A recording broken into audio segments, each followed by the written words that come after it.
बोलिए विश्व वंदनीय देवादिदेव खजराट श्री चंद प्रभु भगवान की जय जय जय। बोलिए परम पूज्य श्रमण संस्कृति उन्नायक आचार्य भगवंत गुरुवर्षी 108 विद्या सागर जी महाराज की जय जय जय। बोलिए परम पूज्य गुणायतन प्रणेता संघ का समाधान प्रवर्तक भावना युग प्रवर्तक प्रखर वक्ता मुनिवर्षी 108 प्रमाण सागर जी महाराज की जय जय जय। बोलिए परम पूज्य मुनिवर्षी 108 सागर जी महाराज की जय जय जय। सत्य और संस्कृति का सजा ये भव्य वितान कदम मिलाकर बढ़ चले धर्म और विज्ञान। बंधो शाश्वत तीर्थराज समेत शिखर की इस पावन तलहटी पर स्थित विश्व का एक ऐसा अनूठा कीर्तिमान जिसके माध्यम से युग युगांतर तक जिन शासन की पताका लहराएगी। बंधुओं में दावे के साथ कह सकता हूं कि पूज्य मुनिवर प्रमाण सागर जी महाराज की एक ऐसी अद्भुत सोच का जो परिणाम है जो गुणायतन के रूप में सफलीभूत हो रहा है।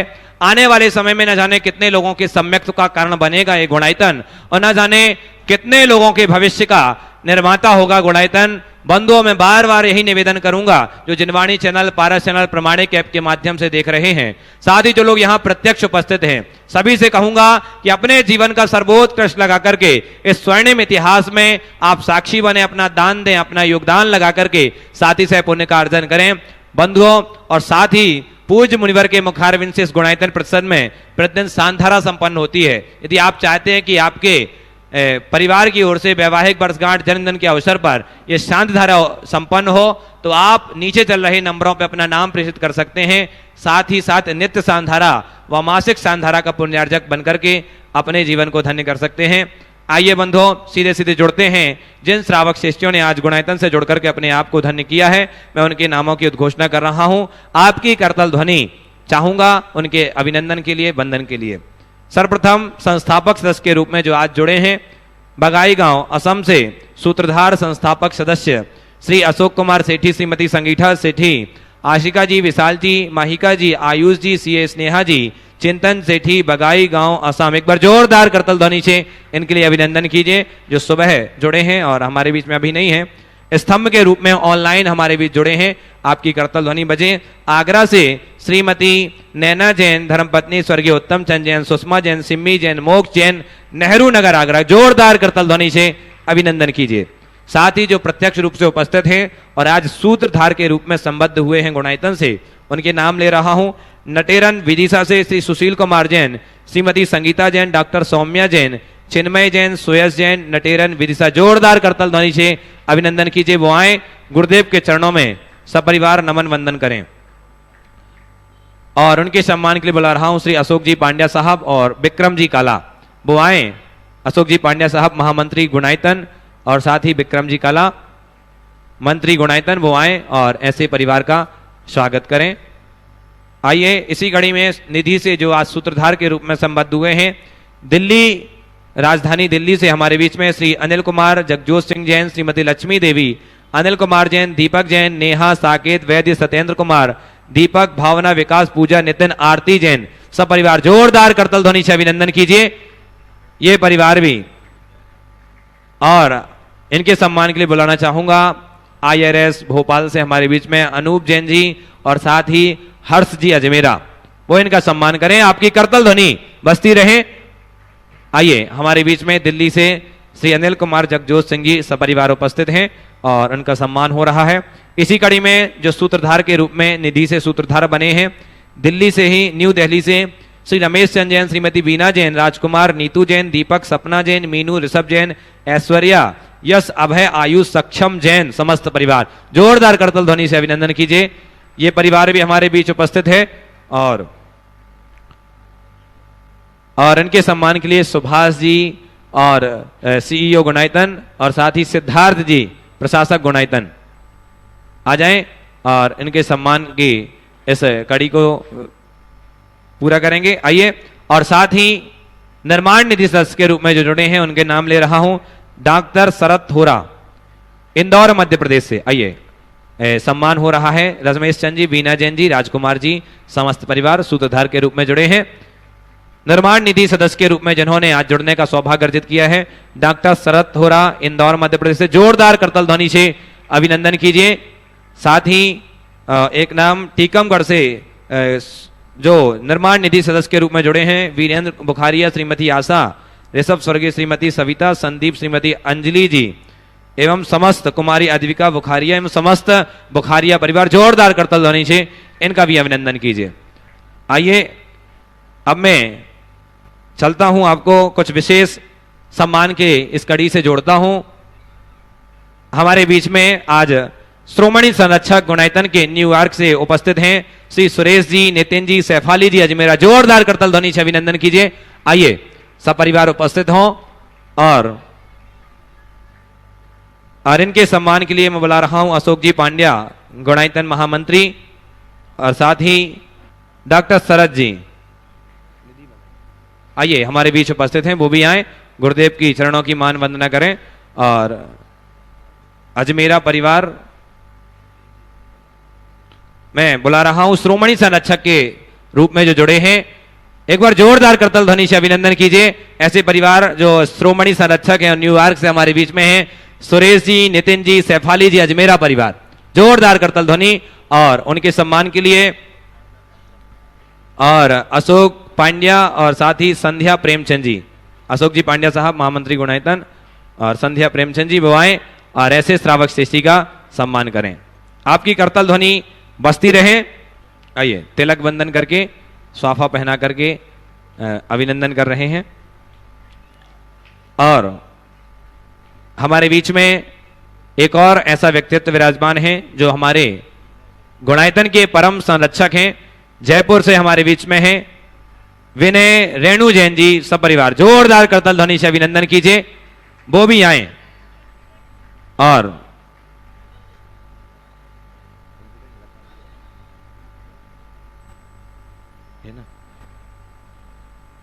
आइए और विनय रेणु जैन जी और इनके सम्मान के लिए बुलाना चाहूंगा लता जी गंगवाल, गुणायतन मंत्री, और शैलेंद्र जी मुख्य प्रशासक गुणायतन, वो आएंगे। और हमारे श्री विनय रेणु जैन जी परम संरक्षक गुणायतन, उनकी मान वंदना करके गुणायतन के गौरव को बढ़ाएंगे। आइए आपकी करतल ध्वनि एक बार पुनः बजें इनके सम्मान के लिए जी। आइए और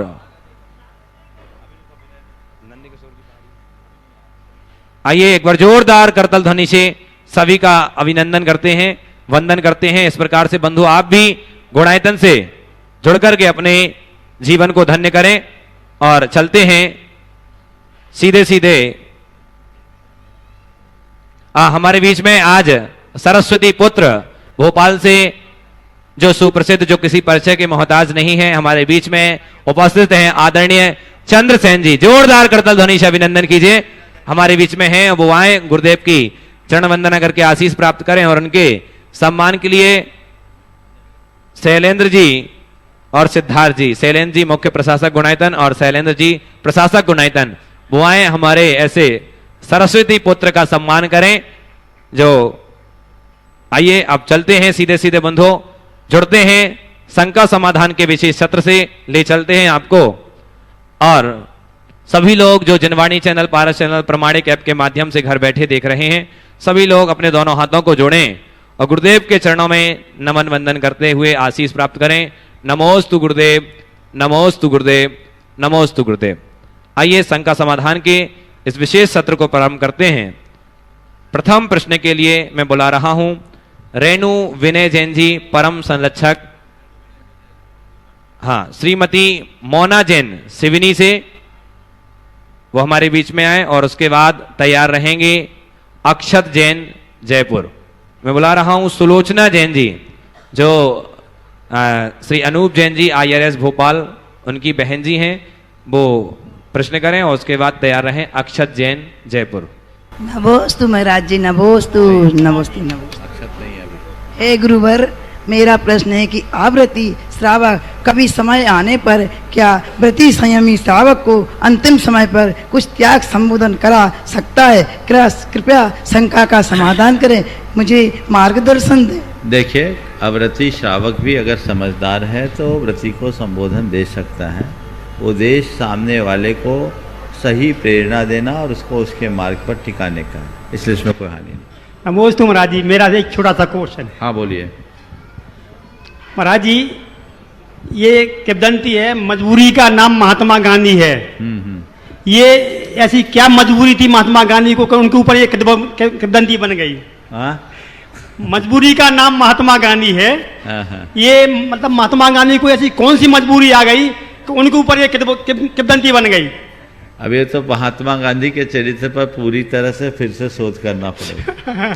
कई लोग उनके चरित्र को कई तरीके से देखते हैं। कई जगह जो विभाजन है वो गांधी जी की मजबूरी के रूप में देखा जाता है। इसमें सबका अपना अपना दृष्टिकोण है। मैं अपनी ओर से इस विषय में कोई टिप्पणी करना नहीं चाहता। नमोस्तु महाराज जी। आइए संजय जी गंगवाल, महामंत्री दिगंबर जैन सिद्ध क्षेत्र मांगी तुंगी, यदि वो उपस्थित हैं तो अपना प्रश्न रखेंगे और उसके बाद तैयार रहेंगे शालिनी जैन फिरोजाबाद। मुनीत भाई दोनों को चरणों में बारंबार नमस्तु मेरे और मेरे परिवार की ओर से। गुरुदेव, मेरा प्रश्न यह है कि जब अन्न का अकाल होता है तब मानव मरता है, और जब संस्कारों का अकाल होता है तब मानवता मरती है। बहुत सुंदर। तो गुरुदेव, वर्तमान समय में हमारी पीढ़ी ने जो हमें संस्कार दिए हैं या जो हमें रीति रिवाज दिए हैं, वो हमें हमारी अगली पीढ़ी के ऊपर यह हमारा उत्तरदायित्व है कि हम उन्हें सौंपें, लेकिन उसमें हम अपने आप को असमर्थ पाते हैं। ऐसा क्यों गुरुदेव? कृपया शंका का समाधान करें। नमस्ते गुरु। बिल्कुल, संस्कारों का अकाल मानवता को मिटाती है। तो जैसे हम अन्न की सुरक्षा के लिए तत्परता दिखाते हैं, संस्कारों की सुरक्षा के लिए भी तत्परता होनी चाहिए।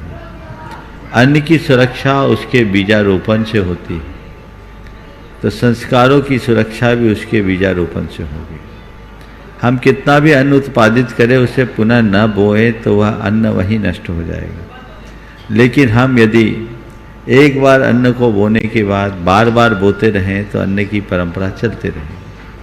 हमने किसी को कोई संस्कार दिया और उन संस्कारों को वहीं भुला दिया तो संस्कार वहीं विनष्ट हो जाएंगे। लेकिन यदि हमने संस्कारों का बीजारोपण आने वाली पीढ़ियों में करते रहे तो संस्कार की फसल हरी भनी बनी रहेगी। तो हमें चाहिए कि नई पीढ़ी में संस्कारों का बीजारोपण हो। पर आपको पता होना चाहिए, बीजारोपण ऐसे नहीं होता। बीजारोपण करने के लिए पहले जमीन को तैयार करना पड़ता है। जब जमीन तैयार हो जाती है तब कहीं जाकर उसमें बीज बोया जाता है। बीज बोने के बाद भी उसमें समय समय पर खाद पानी देना पड़ता है। और न केवल खाद पानी देने के साथ साथ उसकी वक्त वक्त पर उगाए खरपतवारों की निदाई गुड़ाई करनी पड़ती है, उन्हें अलग करना पड़ता है, तब वह पौधा विकसित होता है। इसी तरह हम किसी पीढ़ी में संस्कार का बीजारोपण करना चाहते हैं तो सबसे पहले उस जमीन को तैयार करें। जमीन तैयार करने के बाद वो संस्कार के बीज बोए। बीज बोने के उपरांत अच्छी शिक्षा का खाद पानी दें और दुष्प्रवृत्तियों की उगाई खरपतवार और कुसंगति की खरपतवार से उसे दूर रखें। तब संस्कार का पौधा पल्लवित होकर इस धरती को हरा भरा करेगा। मुश्किल ये है कि हम संस्कारों की सुरक्षा तो चाहते हैं पर तत्परता नहीं दिखाते, बातें जहाँ की तहाँ रह जाती। नमोस्तु गुरुदेव, नमोस्तु गुरुदेव। शालिनी जैन फिरोजाबाद से, और उसके बाद तैयार रहेंगी श्रीमती ममता जी गंगवाल, धार मध्य प्रदेश से। नमोस्तु गुरुदेव, नमोस्तु गुरुदेव। मेरे परिवार की ओर से भी नमोस्तु। गुरुदेव, मेरी शंका यह है कि जियो और जीने दो का सूत्र का पालन नहीं करने वाले हमें इतना ज्ञान देते हैं। हम जानते हैं कि हम सही हैं, हमारे भाव अच्छे हैं, लेकिन सुनकर हम लोग उनके कोई प्रतिक्रिया नहीं देते हैं और शांत हो जाते हैं। लेकिन कहीं न कहीं हमारा मन कभी अशांत हो जाता है या परेशान हो जाते हैं, चिंतित हो जाते हैं। तो हमें क्या करना चाहिए? मेरी शंका का समाधान। देखिए, जिन व्यक्तियों की विचारधारा अपने अनुकूल न हो और जिनसे बात करने का कोई सार न दिखता, उनके प्रति मध्यस्थ होने में ही सार। समझ गए? हम अपना समय क्यों खपाएं? समझाने की कोशिश उसी को करो जो समझने को तैयार है। जो तुम्हें उल्टा समझाना चाहे उसे सुरक्षित दूरी रखने में ही खैरियत है। नमोस्तु गुरुदेव नमोस्तु। श्रीमती ममता जी गंगवाल धार मध्य प्रदेश से, और इसके बाद तैयार रहेंगी श्रीमती किरण जैन जबलपुर मध्य प्रदेश। आ जाएं, उपस्थित हैं श्रीमती ममता जी गंगवाल। वो तो हो गई, ममता गंगवाल हो गई। अच्छा, श्रीमती किरण जैन जबलपुर, और उसके बाद तैयार रहेंगे श्रीमती गुणमाला जैन साडौरा अशोकनगर। नमोस्तु महाराज जी, जबलपुर की समाज और मेरे सारे परिवार की ओर से दई मुनियों को बार बार नमोस्तु नमोस्तु नमोस्तु महाराज जी। महाराज जी, ये प्रश्न मेरा कल का था, कल समय नहीं मिला तो आज बोल रही हूँ। महाराज जी, दक्षिण भारत में उस माटी में ऐसा क्या प्रभाव है कि जिससे वहाँ पर महान आचार्य जैसे कुंद कुंद स्वामी, शांति सागर महाराज जी, आचार्य गुरु विद्यासागर महाराज जी आदि महान आचार्यों का वहाँ अवतरण हुआ। महाराज जी, ऐसा और जो अंतिम पंचम काल के अंतिम में जो वीरांगज मुनि होंगे वो भी वहीं से होंगे। तो महाराज जी, उत्तर भारत में जो धर्म संयम नियम है वो दक्षिण भारत में उतना नियम धर्म संयम नहीं है, फिर भी वहाँ पर महान पुरुषों का अवतरण हुआ। कृपया करके समाधान करें। नमोस्तु महाराज जी। देखिए, बात बिल्कुल सही है। सारे तीर्थंकर उत्तर भारत में हुए और अनेक प्रमुख आचार्य दक्षिण भारत में हुए। तीर्थंकरों का अवतरण चतुर्थ काल में हुआ तो वे उत्तर भारत में जन्मे, और जिन आचार्यों की चर्चा हम कर रहे हैं, चाहे वे आचार्य कुंद कुंद आदि हों, वीरसेन हो, समंतभद्र हो, जिनसेन हो, और वर्तमान सदी के आचार्य शांति सागर जी और हमारे गुरुदेव हो, ये सब दक्षिण भारत में जन्मे। लेकिन इसका अर्थ ये नहीं है कि सभी आचार्य दक्षिण भारत में ही जन्म लिए। हम भगवान महावीर के बाद की आचार्य परंपरा को पलट कर देखते हैं तो पाते हैं अनेकानेक आचार्य उत्तर भारत में हुए। और सच पूछो तो दक्षिण भारत में जो धर्म गया है वो उत्तर भारत में जन्मे आचार्य भद्रबाहु के प्रताप से गए। समझ लो, वर्तमान में ऐसी चीजें हैं जो दिख रहा है कि उत्तर भारत की तुलना में दक्षिण भारत में है, लेकिन इसे दूसरे संदर्भ में देखें तो दक्षिण भारत में जन्म लेने वाले आचार्यों की प्रभावना उत्तर भारत ने की है। प्रभावना कहाँ हो रही? सभी आचार्यों की। तो अभी पंचम काल होने के बावजूद उत्तर भारत में धर्म की जो प्रभावना है वो कम नहीं है, बढ़ रही है। हाँ, सम्राट चंद्रगुप्त के 16 सपनों में एक सपन का फल ये जरूर बताता है कि सरोवर बीच में सूखा है, चारों तरफ कमल खिले। उसका फल यही बताया गया कि धर्म के प्रवर्तन के स्थानों में धर्म नहीं रहेगा और सुदूर दक्षिण में धर्म पलेगा। तो अभी पंचम काल में बहुत समय है। पंचम काल के अंत होते होते तक ये स्थिति आ सकती है, और जब ये ऐसी स्थिति आएगी तब वीरांगज नाम के मुनिराज वहाँ जन्मेंगे। सवाल उत्तर और दक्षिण का नहीं है, सवाल हमें अपनी स्थिति को नापने का है। वे उत्तर में हो या दक्षिण में, हमें अपने जीवन की समझ होनी चाहिए, तभी हमारे लिए सार है। महाराज जी, एक क्वेश्चन हो। महाराज जी, एक पुराना मुहावरा आपके प्रवचन से है, मन के जीते जीत मन के हारे हार। इसको हम लोगों के दोस्तों में सब लोग बोलते, महाराज जी से सवाल कीजिए। हाँ, मन के जीते जीते मन हाँ, के हारे हार। हाँ, ये प्रवचन आपके प्रवचन में से है, ये मुहावरा। हाँ, इसको समाधान कीजिए महाराज। इसमें क्या संभावना है? मन के जीते जीत है, मन के हारे हार, ये हमारा वाक्य नहीं, ये तो बहुत प्रसिद्ध कहावत है। अगर मन तुम्हारा मजबूत है तो तुम हार करके भी जीते हो, और मन टूट गया तो जीत करके भी हारे। हमारी जीत और हार हमारे मन पर है। चलिए, श्रीमती गुणमाला जैन साडौरा अशोकनगर, और उसके बाद तैयार रहेंगी सुरेश नितिन सैफाली जी अजमेरा, न्यूयॉर्क श्रोमणी संरक्षक। नमोस्तु महाराज जी। मेरे परिवार और मेरे सारोड़ा समाज की ओर से दोनों मुनिराजों को नमोस्तु नमोस्तु महाराज विकलांग जी। परिवार ने महाराज जी नमोस्तु बोला दो महाराज। मेरी शंका है किसी आचार्य विद्यासागर द्वारा रचित ग्रंथि, उसमें उस ग्रंथि का नाम तोता क्यों रोता है, इसका क्या आशय है महाराज जी? आप वहाँ तोता का मतलब आत्मा, तोता पिंजरे में बंद है, वो रो रहा है, बंद है, तो हे आत्मा तू कर्मों से बंद है, रो क्यों रहा है? अभी भी तेरे अंदर अनंत आसमान में उड़ान भरने की क्षमता, जाग, बस बाट जो कि कब पिंजरा खुले और मैं उड़ूं, ये उसका भाव। चलिए आइए सुरेश नितिन सैफाली जी अजमेरा, श्रोमणी संरक्षक न्यूयॉर्क से, और उसके बाद तैयार रहेंगे एन के जैन साहब। दोनों महाराज श्री के पावन चरणों में मेरा बारंबार नमोस्तु। महाराज श्री, करीब 14 वर्ष पूर्व आपके दर्शन के लिए हम शिखर जी आए थे पूरे परिवार के साथ, और पूरे परिवार को आपने जो आशीर्वाद दिया, आज पूरा परिवार धर्ममयी है।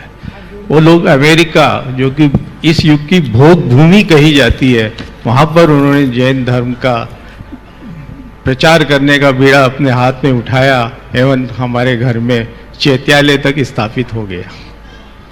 एवं हमारे बच्चे जो आगे की पढ़ाई करने के लिए नेक्स्ट जनरेशन के गए हुए हैं, वो भी जब तक घर आके भगवान का अभिषेक नहीं कर लेते उन्हें चैन नहीं पड़ता। बहुत सुंदर।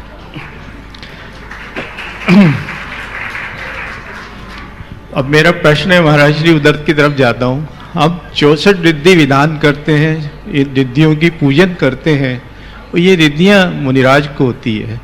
मुनिराज बहुत दुर्धर तप करते हैं, व्रत वगैरह करते हैं, उससे इन्हें ये रिद्धियाँ प्राप्त होती है। लेकिन जो हमारे पढ़ने में आया है कि इनका उन्हें पता भी नहीं चलता। अभी पिछले दिनों इस मंच पर एक महिला ने कहा कि उसे एक मंत्र सिद्ध हो गया है। तो महाराज जी, मेरा प्रश्न ये है कि क्या श्रावकों को इन सिद्धियां होती है, और होती है तो उन्हें पता कैसे चलता है? देखिए, रिद्धि और सिद्धि दोनों अलग अलग चीजें। रिद्धियां प्राप्त होती है, सिद्धियां की जाती है। तपोबल से प्राप्त चमत्कारिक शक्तियों को रिद्धि कहते हैं, और किसी उद्देश्य विशेष के द्वारा साधना करके शक्ति की प्राप्ति का नाम सिद्धि। तो सिद्धि पाना कोई बड़ी बात नहीं, रिद्धि का होना बड़ी बात है। सिद्धि कोई भी कर सकता है। आज भी बहुत सारे तांत्रिक ओझा लोग सिद्धियां करते हैं, पर सिद्धि में उपलब्धि नहीं है, शुद्धि में उपलब्धि। तो शुद्धि से रिद्धि होगी, सिद्धि तो सिद्धि ही। नमस्ते।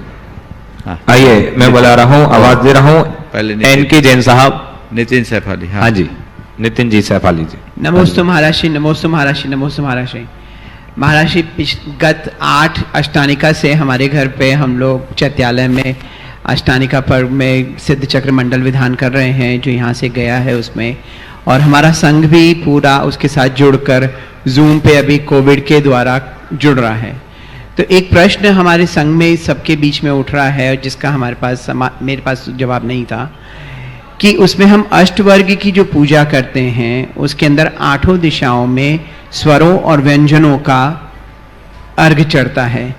तो स्वरों और व्यंजनों और दिशाओं का क्या स्वरूप है, और उनका सिद्ध चक्र मंडल से क्या लेना देना है? बहुत अच्छा सवाल है। सबसे पहले तो अभी जो थोड़ी देर पहले इनके पिताजी सुरेश जी ने कही बात, 14 साल पहले आए थे तो सुरेश जी अपने बच्चों को लेकर आए थे।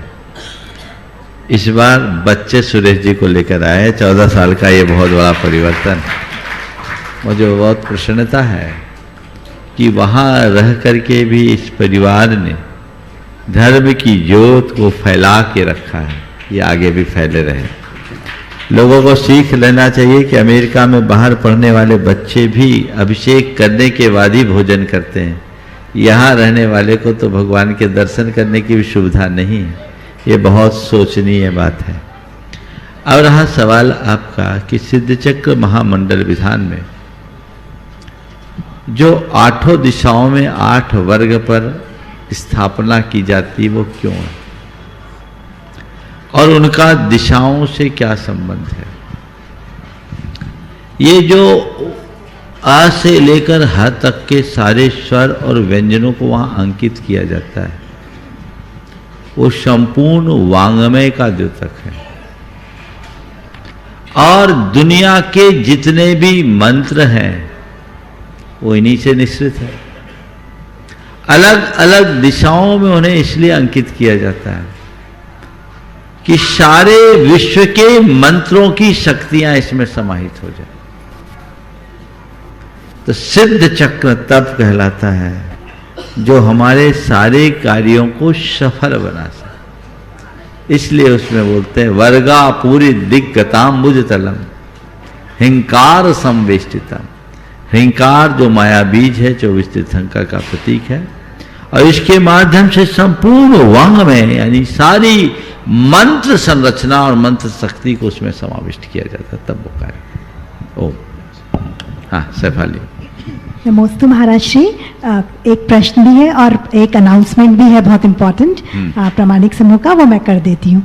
सभी को सादर जय जिनेंद्र।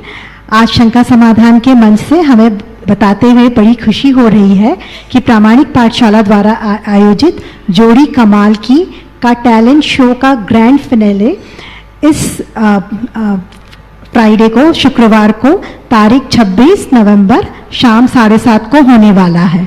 इसकी लिंक मिलने की अधिक जानकारी आपको प्रमाणसागर.net प्रमाणसागरगुरु.net पर या प्रामाणिक ऐप पर उपलब्ध होगी। इस शो के टोटल 3 राउंड हुए थे। भारत तथा भारत के बाहर के बहुत बच्चों ने इसमें पार्टिसिपेट किया था। उन्होंने अपनी जोड़ी दादा दादी मम्मी पापा के साथ बनाई थी। कुल 2 राउंड के बाद 10 जोड़ी फाइनल राउंड तक पहुंची है। जज के रूप में हमें बताते हुए बहुत प्रसन्नता हो रही है कि विधि कासलीवाल, जिन्होंने विद्योदय फिल्म बनाई थी, डायरेक्ट की थी, और जो प्रोड्यूसर थी वो आने वाली हैं। उन्होंने काफ़ी सारी मराठी और हिंदी फिल्में भी डायरेक्ट की हैं। बच्चों को उनके साथ इंटरेक्शन करने का मौका मिलेगा। सभी से अनुरोध है कि देखना ना भूले, इसको ज़रूर से अटेंड करें। ये एक अनूठा शो है, बहुत ही सुंदर प्रस्तुति रहेगी। इसको दुनिया YouTube पे लाइव देखेगी, तो आप लोग ज़रूर से देखिएगा। हाँ सवाल है। हाँ, प्रश्न ये है महाराज श्री कि हम इस तरीके से समझ सकते हैं क्या कि जैसे जो आत्मा जब निर्वाण को जाती है तो सीधे ऊर्ध्वगति की ओर जाती है, मोड़ा नहीं लेती है। तो क्योंकि अभी प्रेजेंट समय में हमारा जो अर्थ है वो ग्लोब के फॉर्म में है, ऐसे फ्लैट धरती नहीं है, तो द्रव्य क्षेत्र भाव और काल के हिसाब से तो सीधे आत्मा जा ही नहीं पाएगी। तो क्षेत्र की मतलब वो सुविधा नहीं है, उसकी वजह से हम मोक्ष नहीं जा सकते।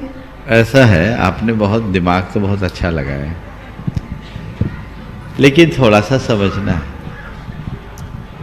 ये सब बाधा तब होती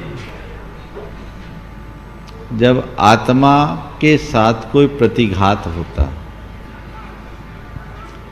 जब कार्बन शरीर में ही कोई प्रतिघात नहीं है तो मुक्त आत्मा में तो कोई रुकावट है ही नहीं, वो वज्र पटल को भी छेद कर जा सकता।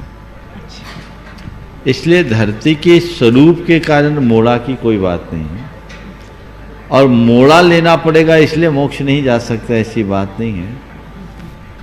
बात तो केवल यह है कि लोग अपने मन को पूरी तरह मोड़ नहीं पा रहे, इसलिए मोक्ष नहीं जा रहे। ये काल बाधक नहीं है मोक्ष में, न क्षेत्र बाधक है, द्रव्य की योग्यता बाधक है और भाव का अभाव बाधक है। आज भी किसी के अंदर मोक्ष के योग्य भाव जग जाए तो वो भी सिद्ध हो सकता है। महाराज जी क्या बोल रहे हैं? पंचम काल में मोक्ष हो सकता है? हो सकता है। किसको हो सकता है? जिसके अंदर मोक्ष जाने के अनुकूल सामग्री हो सकता है। कोई विदेश क्षेत्र में जन्म लिया हुआ साधक यदि भरत क्षेत्र यहाँ आ जाए तो आज भी उनको मोक्ष हो सकता है। तो काल कहाँ बाधक बना, क्षेत्र कहाँ बाधक बना, भाव। तो सबसे ज्यादा प्रभाव भाव का। बहुत बहुत आशीर्वाद। पूरे प्रामाणिक समूह के लिए भी मेरा आशीर्वाद। ये प्रामाणिक समूह की बड़ी सक्रिय कोऑर्डिनेटर है और बहुत अच्छे से काम कर रही है। पूरे के पूरे भारत से बाहर प्रामाणिक पाठशाला, भारत और भारत के बाहर दोनों जगह में इनकी बहुत बड़ी भूमिका है। मैं इनके साथ पूरे प्रामाणिक समूह का आशीर्वाद देता हूँ। एनके जैन साहब वो अपना प्रश्न रखें, तदुपरांत उनके सम्मान के लिए तैयार रहेंगे आदरणीय एनसी जैन साहब कार्याध्यक्ष गुनाइतन और एनएल जैन साहब कोषाध्यक्ष गुनाइतन। नमोस्तु महाराज श्री। बोलिए। महाराज श्री, भारतीय संसद ने मानव अधिकार के ऊपर एक एक्ट अधिनियम बनाया हुआ है, protection of human rights act, मानव अधिकार संरक्षण अधिनियम। उसमें मानव अधिकार को परिभाषित किया हुआ है, जिसमें जीने का अधिकार, समानता का अधिकार, भारत के कॉन्स्टिट्यूशन में जितने भी फंडामेंटल राइट्स है वो सारे अधिकार उसके अंदर शामिल है। मतलब आदमी जन्म लेता है और मरता है तब तक जितने भी अधिकार हैं, चाहे वो चिकित्सा का हो, एजुकेशन का हो, खाने का हो, पीने का हो, वो सब उसमें शामिल हो जाते हैं। हमारे सामने जब कई बार ये प्रॉब्लम आ जाती है कि जब धार्मिक मुद्दे वाले क्वेश्चन हमारे पास आ जाते हैं, मध्य प्रदेश शासन ने कुछ 2-3 साल पहले ये निर्णय लिया कि सभी शासकीय स्कूलों के अंदर बच्चों को जो ब्रेकफास्ट देंगे उसमें अंडे को शामिल किया जाएगा। कई लोगों ने इसको ऑब्जेक्ट किया, अल्टीमेटली खैर वो मैटर पेंडिंग रहा, लागू नहीं हो पाया, बजट की कमी थी और थी, शासन चेंज हुआ, शासन ने उस ऑर्डर को विड्रॉ कर लिया। दूसरा जो वर्ग था उन्होंने कंप्लेंट लगाई हमारे पास कि ये प्रोटीन है, हमारा इसमें खाने का अधिकार इसमें शामिल होता है, ये शासन का जो ऑर्डर है वो बिल्कुल गलत है। ठीक, हमने उसके अंदर तो ये हमने, चूँकि मैं तो जैन था इसलिए मैंने अपने सदस्यों को इस केस को ट्रांसफ़र कर दिया और उन्होंने इसके अंदर यही माना कि ये चूँकि एक पॉलिसी मैटर है, इसमें हम कुछ नहीं कर सकते, किसी को करना है किसी को नहीं करना, ये शासन का काम है। उन्होंने किया, हमने अल्टीमेटली उसको रिजेक्ट कर दिया। लेकिन महाराज श्री, हम ये कह रहे हैं जैसे शासन परिवर्तन होता है और वापस कोई लागू करता है और हमारे पास फिर चैलेंज आता है, हमारा ऑलरेडी फैसला है कि ये पॉलिसी मैटर है, मन से नहीं चाहते, हम व्याख्या करने का हमको पूरा अधिकार है। तो इस धार्मिक मामलों को हम किस प्रकार से इस प्रकार से परिभाषित करें कि ये बैलेंस बैठे। देखिए, सबसे पहले तो एक बार जस्टिस एनके जैन साहब का जोरदार अभिनंदन आप सबके लिए। एनके जैन साहब मुख्य न्यायाधीश होने के साथ साथ वर्तमान में मध्य प्रदेश शासन में मानवाधिकार आयोग के अध्यक्ष के पद पर कार्यरत है और ये एक न्यायाधीश या अधिकारी बाद में है, एक संवेदनशील श्रद्धालु श्रावक पहले, और मेरे पास वे हमेशा उसी हैसियत से आते हैं। आज आपने जो सवाल पूछा है ये बड़ा गंभीर और संवेदनशील है। जीने का अधिकार, भोजन का अधिकार है और ये बात एक अपेक्षा से कही जा सकती है कि एक पॉलिसी मैटर है, लेकिन दूसरों की धार्मिक भावनाओं को सुरक्षित रखना भी पॉलिसी में ध्यान रखना चाहिए। किसी को भोजन में क्या लेना नहीं लेना यह उसकी व्यक्तिगत चॉइस है, पर शासन यदि कोई काम करे तो उसे ऐसा करना चाहिए जिससे किसी की भावना आहत ना हो। पॉलिसी ऐसी बनानी चाहिए। अगर कोई व्यक्ति जन्म से शाकाहारी है, सरकार अपनी नीतियों में ऐसे पदार्थ देने लगे तो उसकी भावनाएं आहत हो सकती। एक शाकाहारी व्यक्ति गैर शाकाहारी पदार्थ को लेने में तकलीफ पाता, नहीं ले पाता, पर एक व्यक्ति जो शाकाहारी नहीं है, अन्य चीज़ें भी लेता है, उसको शाकाहार की चीज़ों को लेने में कोई तकलीफ नहीं होती। जहाँ तक पोषक तत्वों का सवाल है तो पोषक तत्वों का समावेश होना ही चाहिए। खासकर आपने मध्याह्न भोजन की बात की, पर ये भ्रामक है कि अंडे में ही प्रोटीन है। अंडे से ज़्यादा प्रोटीन तो दालों में और सोयाबीन में है। ये तो विश्व स्वास्थ्य संगठन की बुलेटिन से जारी है, हम उन्हें देखें। और आहार विज्ञानियों ने ये सिद्ध कर दिया कि अंडे से बहुत सारे नुकसान भी होते हैं, कोलेस्ट्रॉल की मात्रा भी बढ़ती है। अंडे में पाया जाने वाला साल्मोनेला नाम का विषाणु बहुत घातक भी है। अंडे से हार्ट अटैक होता है, ये बात वैज्ञानिकों ने सिद्ध की और उन वैज्ञानिकों को नोबेल प्राइज भी मिला। तो सरकार को अपनी नीतियां बनाते समय इन बातों का भी ध्यान रखना चाहिए कि हमारे आने वाली पीढ़ी का स्वास्थ्य सुरक्षित रहे। उतना तो जो वस्तु सेहत के अनुकूल नहीं है उसे शासन के स्तर पर प्रमोट करना क्या अच्छी बात मानी जाएगी? व्यक्तिगत रूप से किसी को खाना है खाए, न खाना न खाए, उसकी चॉइस है। पर जब हमारे पास विकल्प है तो सरकार को नीतियों का पालन करना चाहिए। हमें उनका भी ध्यान रखना चाहिए जो विशुद्धतया शाकाहारी है।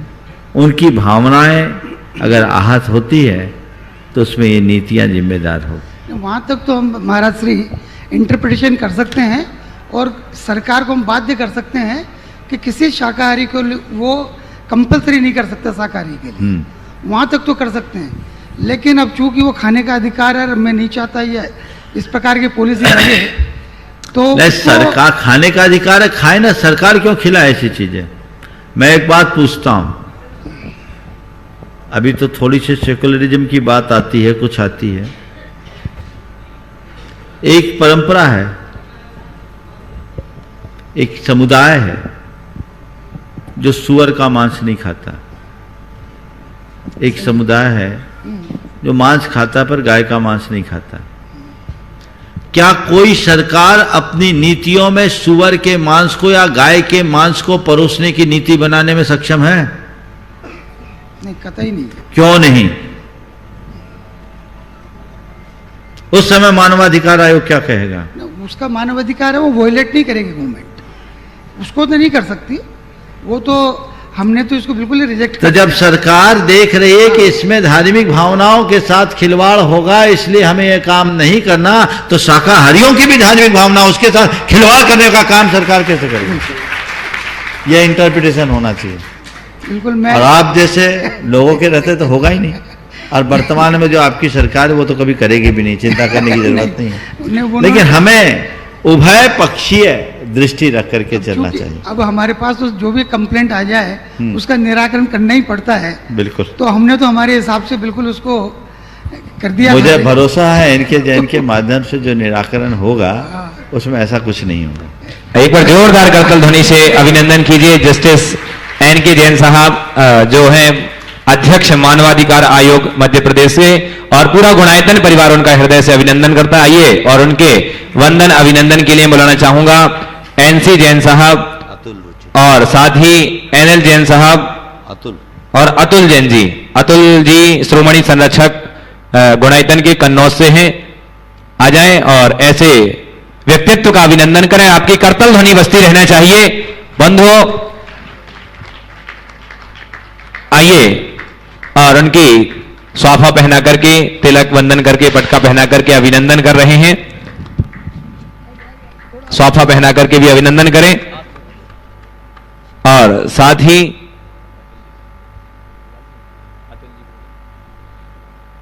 और अगले प्रश्न के लिए बुलाना चाहूंगा श्री अतुल जी, रुचि जी जैन, मनोज जी जैन, कन्नौज, श्रोमणी संरक्षक गुणायतन, वो अपना प्रश्न रखेंगे।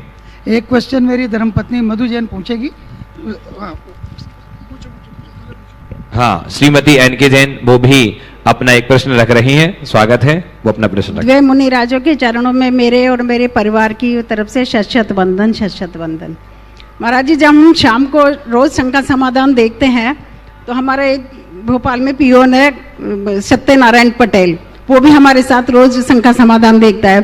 तो जब उसको पता चला कि हम सम्मेशिकर जी आ रहे हैं तो उसके भाव जगे और उसने 1100 रुपये दिए हैं और कि मेरा कंस्ट्रक्शन में दे देना और महाराज को मेरा नमोस्तु बोलना। तो महाराज जी आप उसको आशीर्वाद दे दीजिए। बहुत बहुत आशीर्वाद। महाराज जी, अब मेरा एक क्वेश्चन है, कुछ कह जाते हैं, कुछ सह जाते हैं, कुछ कहते कहते रह जाते हैं, मैं सही तुम गलत के खेल में महाराज जी अक्सर रिश्ते ढह जाते हैं, तो हम ऐसा क्या करें कि रिश्तों को बचाए रखें? नमस्ते। कुछ कह जाते हैं, कुछ सह जाते हैं, कुछ कहते कहते रह जाते हैं, सही गलत की उलट फेर में अच्छे रिश्ते ढह जाते हैं और कुछ बातों में ही बह जाते हैं। आपने पूछा है कि सही रिश्ते को बनाए रखने के लिए क्या करें। देखिए, पहली बात, कहो मत सहो। क्या कह रहा हूं? कहो मत सहो, कहना कम करो, सहना अधिक। पहली बात, अगर हम कह रहे हैं तो कहने से बात बिगड़ती है, सहने से बात बनती है, इसलिए हमें कहने की जगह सहना सीखना चाहिए और भावनाओं में बहने से बचना चाहिए। यदि व्यक्ति भावनाओं में बहने से बच जाए तो उसके जीवन में कोई कठिनाई नहीं है। आइए, अतुल रुचि जैन, मनोज जैन जी कन्नौज से श्रोमणी संरक्षक गुणायतन, वो अपना प्रश्न रखेंगे।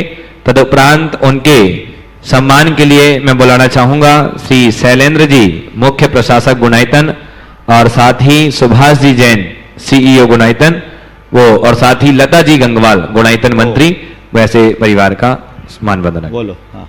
मुनिदेव के चरणों में त्रिवार नमोस्तु नमोस्तु नमोस्तु। पुण्य पुंज बिन मिल ही न संता, सतसंगति संसृति करे अंता। गुरुदेव तुलसीदास जी को चाहते हुए भी अपने गुरु का सानिध्य बहुत कम मिल पाया। तुलसीदास जी कहते हैं कि जब तक पुण्य का संग्रह ना हो तब तक संतों का समागम नहीं मिलता। गुरुदेव, मेरा प्रश्न ये है कि मैं अपने जीवन में कैसे इतने पुण्य का संचय करूं कि गुरु चरणों का में रहने का सौभाग्य मुझे हमेशा मिलता रहे। गुरु चरणों में रहने का सौभाग्य हमेशा मिलता रहे, उसके लिए पुण्य का संचय कैसे करें? देखिए, कुछ नहीं करना। हम अपने घर परिवार से थोड़ा सा मोह कम करें और गुरु चरणों की ओर बढ़ने का संकल्प जगा ले, भावनाएं जगा ले, तो अपने आप ऐसा अवसर मिल सकता है। और जब तक ऐसा करने में हम समर्थ न हों तब तक नित्य भावना भाए, भावना आज नहीं कल फलीभूत होती। नमोस्तु गुरुदेव। आइए, और उनका सम्मान करने के लिए मैं बुला रहा हूं शैलेंद्र जी, मुख्य प्रशासक गुणायतन, सुभाष जी जैन, सीईओ, और लता जी गंगवाल, गुणायतन मंत्री। जोरदार करतल ध्वनि से एक बार अभिनंदन कीजिए। और इसके बाद अब मैं हमारे गुणायतन के परम संरक्षक जो अब उपस्थित हो चुके हैं, विनय रेणु जैन जी, वो अपना प्रश्न रखें। श्री विनय जी रेणु जी जैन, परम संरक्षक गुणायतन। आइए, जोरदार करतल ध्वनि से अभिनंदन और अपना प्रश्न रखें। एक मिनट।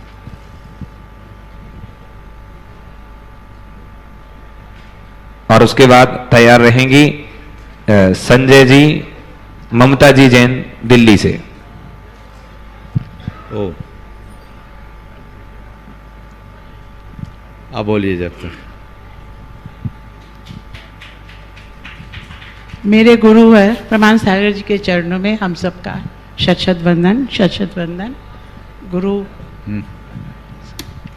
मेरा प्रश्न महाराज श्री दूसरा था, लेकिन आज भारतीय ज्ञानपीठ के द्वारा जो कार्यक्रम किया गया उसका जैन धर्म की विवेचना जो आपने की, जो आपने आज जैन धर्म की विवेचना की, वो बहुत अभूतपूर्व थी।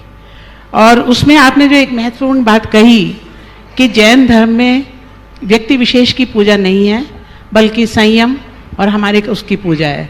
और 10 लक्षण धर्म जो है ना उसका प्रतीक है, क्योंकि 10 धर्म में सारे वो आते हैं। तो मैं चाह रही थी कि जिन लोगों ने इसको मिस किया हो तो थोड़ा सा इस समय आप बताएं तो लोग शायद सब लोग इससे परिचित। देखिए, बताने का अवसर तो मेरे पास नहीं है, लेकिन मैं जरूर कहूँगा कि आज के संदर्भ में जो बातें आई है, जो मुख्य रूप से ऋषि कुल विश्वविद्यालय के द्वारा आयोजित यूजीसी HRDC के द्वारा एक कार्यक्रम आयोजित किया था, उसमें दिया गया है वक्तव्य, उसको लोग सुने तो जैन धर्म के प्रति एक नई दृष्टि लोगों को मिल सकती है। आइए, और अब पूरा गुणायतन परिवार आपका हृदय से स्वागत करता है, और ऐसे परम संरक्षक विनय रेणु जैन जी के इनके स्वागत वंदन अभिनंदन के लिए मैं बुलाना चाहूंगा श्री हर्ष जी अजमेरा, मैं बुलाना चाहूंगा श्री सिद्धार्थ जी कासलीवाल, प्रशासक गुणायतन, और साथ ही सुभाष जी जैन, CEO गुणायतन, वो आए और ऐसे श्रावक श्रेष्ठी का अभिनंदन करें। आइए, आ जाएं आप लोग, वहीं जाकर के अभिनंदन कर देंगे। एक बार जोरदार करतल ध्वनि से आप सभी की तालियां। और अगले प्रश्न के लिए तब तक श्री संजय जी ममता जी जैन दिल्ली से हमारे बीच में है, वो अपना प्रश्न रखें।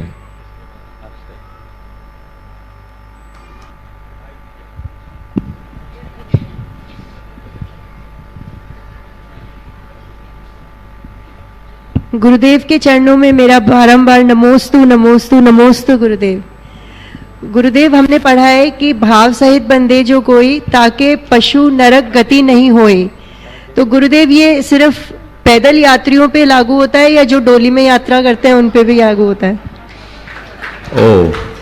देखो, उत्तम तो यही है कि हम अपने पैरों के बल पर करें। जो नहीं कर पाते हैं, मतलब गुरुदेव, न करने की अपेक्षा जिस विधि से करें। मुझसे एक बार सवाल किया किसी ने कि महाराज जी, डोली पर चढ़ के वंदना करते तो पाप लगता है क्या? तो मैंने कहा, डोली पर जाओगे और डोली वाले को पैसे नहीं दोगे तो पाप जरूर होगा, कम पैसे दोगे तो भी पाप लगेगा। जी गुरुदेव। अब ये शरीर की असक्तता है, न जाने की अपेक्षा अगर ऐसे साधन से जाते हैं तो वो स्वीकार होना चाहिए, क्षम होना चाहिए। भावनाओं का क्रिया से ऊंचा स्थान है। एक व्यक्ति है समर्थ होकर के भी डोली का प्रयोग कर रहा है जी, और दूसरा व्यक्ति सामर्थ्य के अभाव में, मजबूरी में, मन से कचोटते हुए कर रहा है। दोनों में बड़ा अंतर है। इसलिए मैं सुझाव दूंगा, पहली कोशिश डोली साथ रखो पर चलो जहां तक बने पैदल चलो, तब आपकी वंदना का सही आनंद। आइए, अगले प्रश्न के लिए और अक्षत जैन जी। एक सवाल और बोलिए। गुरुवर के चरणों में मेरा और मेरे परिवार की तरफ से बारंबार नमोस्तु नमोस्तु नमोस्तु। गुरुवर, आजकल मैं एक बड़ी अजीब सी उलझन में उलझी हुई हूँ, मैं चाहती हूँ मेरा समाधान करें। मेरे बच्चे आज ईश्वर के होने का प्रमाण मुझसे मांगते हैं। मेरा अटूट विश्वास भगवान में होने के बाद भी मैं अपने आप को विवश समझ रही हूँ कि मेरे पास कोई जवाब नहीं है। तो आप मेरा मार्गदर्शन करें। ईश्वर के होने के लिए कोई प्रमाण देने की जरूरत नहीं है। उससे पूछो, तुम्हें अपना होने की, स्वयं का होने के लिए कोई प्रमाण की जरूरत है क्या? हम ही तो हैं, हमारा ही तो निखरा हुआ रूप ईश्वर है। जैसे बहुत अच्छा प्रसंग बता रहा हूँ। अकबर से ने एक बार बीरबल के पास 3 प्रश्न पूछा कि ईश्वर कहाँ है, उसे कैसे पाया जा सकता है, और वो क्या करता है। बीरबल थोड़ा सोच में पड़ गया। बीरबल के बेटे ने पूछा कि अब्बा, आखिर आप परेशान क्यों? बोले, ये 3 सवाल का उत्तर देना है। बोले, चिंता मत करो, मैं उत्तर दे देता हूँ। वो दूसरे दिन दरबार में गया। बोले, तुम यहाँ कैसे आए? बोले, आपके सवाल का उत्तर। बोले, मैंने तुमसे थोड़ी पूछा था। बोले, इतने सरल सवालों का उत्तर तो मैं ही दे देता हूँ, मेरे पिताजी की क्या जरूरत। ठीक है, उत्तर दो। बोले, उत्तर तो दूंगा, तो कुछ दोगे, खिलाओगे पिलाओगे नहीं। पहली बार दरबार में और आप सीधे सीधे उत्तर पूछ रहे। ठीक है। 1 कटोरा दूध मंगवाया। 1 कटोरा दूध आया, वो दूध में खोजने लगा। बोले, क्या खोज रहे हो? बोले, इसमें हम घी खोज रहे हैं। घी? बोले, दूध में घी खोजने की क्या जरूरत? जहां दूध है वहीं घी है, दूध के रग रग में घी है। तो कहा, महाराज ये आपके पहले सवाल का उत्तर है। पहले सवाल का उत्तर। बोले, क्या?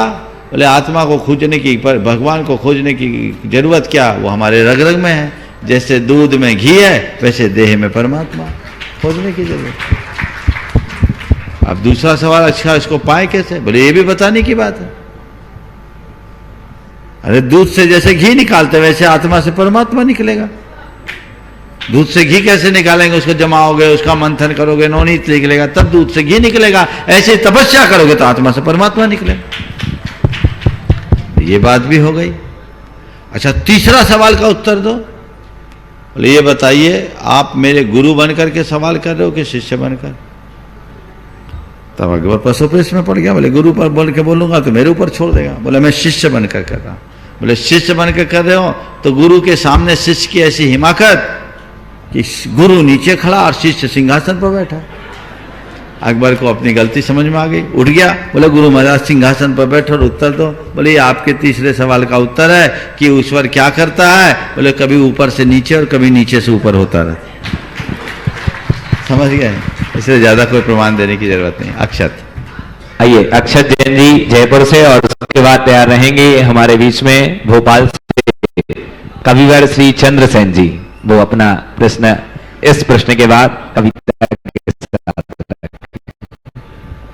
नमोस्तु महर्षि, नमोस्तु। अक्षत महाराज जी, जैन समाज के बहुत लोग जो हैं वो पर्यूषण के समय मुसलमानों को, मुसलमान कसाईयों को काम करने से रोकते हैं। उनकी जो आमदनी है, वो रोजगार है उनका, छीनते हैं अहिंसा रोकने के लिए। गरीब मुसलमान है, उनकी रोजगार छीनती है जैन समाज, क्योंकि अहिंसा रोकता है। वहीं दूसरी तरफ जो है हिंदुस्तानी सेना जो है वो कश्मीर में, मणिपुर, नागालैंड में और यहाँ झारखंड के आदिवासियों पे प्रहार करती है, लोगों को मारती है। उसका विरोध लेकिन जो है जैन समाज में अभी तक किसी ने नहीं किया है। तो क्या जैन समाज को हिंदुस्तानी होने के नाते हिंदुस्तानी सेना का विरोध नहीं करना चाहिए, जो कि इन सब दूसरे देशों में जाके दूसरे लोगों के ऊपर हिंसा करती है? देखिए ये सब चीजें ऐसी है जिस पर बहुत गंभीरता से विचारना चाहिए। जैन समाज का काम विरोध करने का नहीं, जैन समाज का काम अहिंसा का प्रचार प्रसार करने का। जैन समाज किसी की मजदूरी रोजगार को छीनना नहीं चाहती। जैन समाज अहिंसा का प्रवर्तन चाहती। अगर एक बार मुझसे सवाल किया गया है कि बिल्ली अगर चूहे को पकड़ रही है और हम रोक रहे हैं तो बिल्ली का भोजन जा रहा है, और नहीं रोक रहे हैं तो चूहे की जान जा रही है, ऐसे में हम क्या करें? तो मैंने उत्तर दिया सबसे अच्छा उपाय है कि बिल्ली के सामने दूध का कटोरा रख दो, चूहे की जान भी बच जाएगी और बिल्ली का पेट भी भर जाएगा। अगर ऐसे लोग आगे आए और वो कहे कि हम 8 दिन के लिए क्या जीवन पर्यंत के लिए अपना रोजगार बदलना चाहते हैं, तो जैन समाज रोजगार देने में सक्षम है और रोजगार देना चाहिए, और ऐसा हुआ भी है। उनको वैकल्पिक रोजगार अगर वे शिक्षा से लेते हैं तो हमें इस तरह का कार्य करना चाहिए। इसमें किसी भी प्रकार की कमी करने की आवश्यकता और अपेक्षा नहीं। ये तो आपने पहले सवाल का जवाब दिया, जो मुसलमानों से रोजगार लेते हैं तो उसकी जगह दे सकते हैं, तो वहां उन्होंने विरोध किया। हिंदुस्तानी सेना का भी विरोध किया। लेकिन सेना क्या नहीं कर रही है मुझे तो पता नहीं, ये तो मीडिया की बातें हैं और आप जैसे लोगों की बातें। सरकार की नीतियां हैं, सरकार की नीतियां सरकार जाने। जैन समाज किसी का विरोध नहीं करती, और सेना का जो काम है, सेना का नियंत्रण सरकार के हाथों में है। सरकार की नीतियों के अनुरूप वो कार्य होना चाहिए, उसमें जैन समाज का कोई रोल नहीं है। चंद्रसेन जी बस। आइए अगले प्रश्न के लिए आदरणीय कविवर चंद्रसेन जी, जोरदार तालियों से अभिनंदन कर दीजिए। आइए।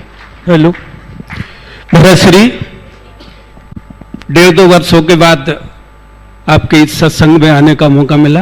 दुनिया के लोगों ने अंदाज लगा लिया था कोविड में निकल गया, मैं इसलिए आया कि लोग देख लें कि हमें की कृपा है, उन पर कोविड बेसर रहता है। मैं पंतिया कहता हूं, अनंत उदास घरों में उम्मीदों की फसलें उगाने वाले महान किसान को प्रणाम करता हूं, उनके संघस्थ अरेसा गजी महाराज को प्रणाम करता हूं। महाराज श्री, दुनिया तनावग्रस्त है और सरकार सबको कर्जदार बना रही है, कार भी, मकान भी, हर चीज कर्ज में। तो मैं कह रहा था कि तनाव ही तनाव है जिंदगी की नाव में, तनाव ही तनाव है जिंदगी की नाव में। घर नदी, गांव है सभी तनाव में, घाट घर नदी लहर है सभी तनाव में।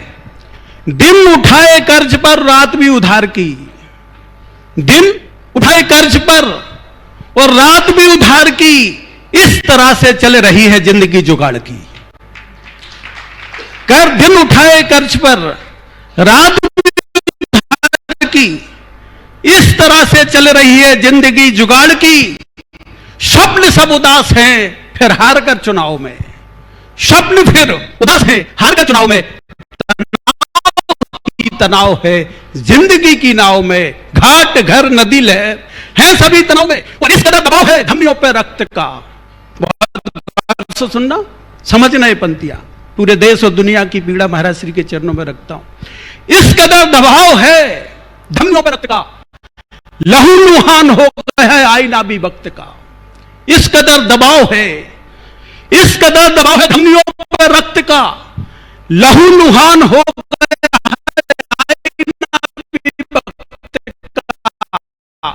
लहू लुहान हो गया है। हजार सूल चुभ रहे हैं एक साथ पांव में, हजार सूल चुभ रहे हैं एक साथ पांव में। तनाव ही तनाव है जिंदगी की नाव में। पता हमें बताइए तनाव मुक्त गांव का ये जिज्ञासा, तनाव पता हमें बताइए तनाव मुक्त गांव का क्या करें मेरे हुजूर कि अंत हो तनाव का। पता मुझे बताइए तनाव मुक्त गांव का क्या करे मेरे हुजूर जो अंत हो तनाव का। कुछ मत करो केवल बदलाव हो भाव का। तनाव है क्या? परिस्थिति और मनस्थिति के मध्य सामंजस्य न बैठा पाना ही तनाव को जन्म देता है। जब परिस्थितियां कुछ होती है और हमारी मनस्थिति कुछ होती है, हमारा मन उस चीज करने के बाद मन में तनाव आ जाता है। उस तनाव से बचने का एक ही तरीका है, चाहे जैसी सिचुएशन हो हम अपने इमोशन को ठीक करें। मन को हर स्थिति में राजी करने के लिए, राजी रहने के लिए तैयार कर लें, जिसके भाव में ऐसा बदलाव हो उसके मन में कभी तनाव नहीं हो सकता। समय हो गया, यहीं पर विराम। बोलिए परम पूज्य आचार्य गुरुवा श्री विद्यासागर जी महाराज, बोल मुनि श्री प्रमाण सागर जी महाराज की जय हो।